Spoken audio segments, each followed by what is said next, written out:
I am going to do this fast video on a realization so strong that it had me drain. I drained. We all have these, what I believe, through the spirit link, a little bead or multiple beads that spin. They have holes in it, or it goes around the bead, and that is thought controllers. Control the way the bead moves, control the intensity, or your thought, your capacity to think of the incoming from outside your mind. It's not like, oh my God, it's hot, I got to take my hand off of it. It's not that. You have to go a little bit deeper. You go a little bit deeper. You need more information. You're on a web page.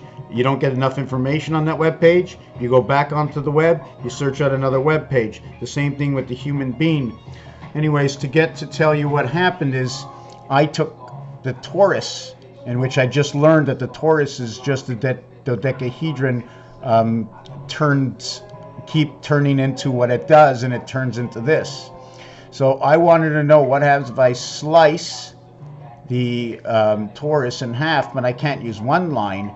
I wanted to use two lines. Remember the $sign, two lines, the $sign, one line. One says Mars, the other one says Earth. The two is Earth. One moon is Earth, two moons are Mars, one between two. So we slice it here and we slice it here, and we end up with this. Almost looks like a number 1 inside this. When we slice it over here and over here, when you're looking at it, just give me a second. So imagine this is that torus. I got to take that camera from playing with us. You see, this is not here, not here, not here. Okay, anyways, you see this? Now you see what it looks like? Now I'm just gonna slice off. Imagine if this was rounded. When I slice it off, what does it look like? Looks like a circle. And there's gonna be a density, a thickness to it. Okay, so we get the letter O. Get the letter O. The same time, when we cut off both sides, we get like a number 1 to it. But because of also the density, we get another O on its own. We get the cutoff, and we get what is separated. This has to be a double cut. It will not come from a single cut. Okay? So as you look at the design, and I'm going to design this one more time for you. Quite a long video for the intensity of the thought and the emotions that I had.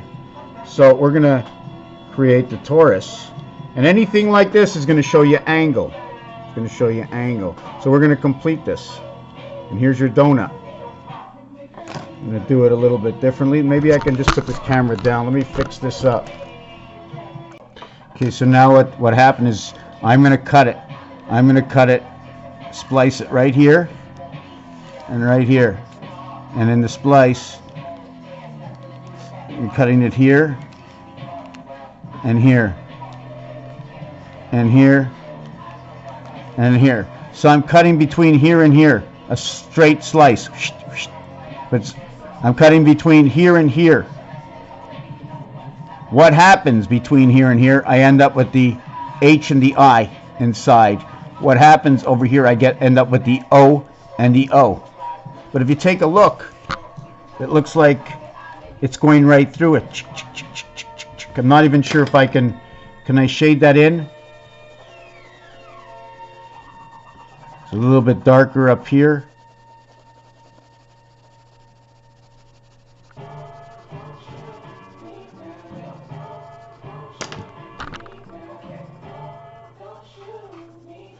Looks like we're ascending. And here's the last piece I want to share with you. I'm going to get into the next video. It's a very touchy subject, so I'm not sure how deep I'm going to go. And it's about the cube. What is that cube? Why are tetragrammatron and certain religions? Is it tetragrammatron who follows as that cube is a priority, and Muhammad is intense to the cube, and that would be I'm not sure if I used the right wording from the the Muslim and Jews. Back to the Muslim and Jews. The Tetragrammatron is from the one side, and Muhammad is from the other side, but they're both focused on the cube. And the intensity of bipolar means to one side completely or to the other side completely. Why the strength? Why there is so much strength in that cube? Why do they sit around the cube as sitting around the torus? What does it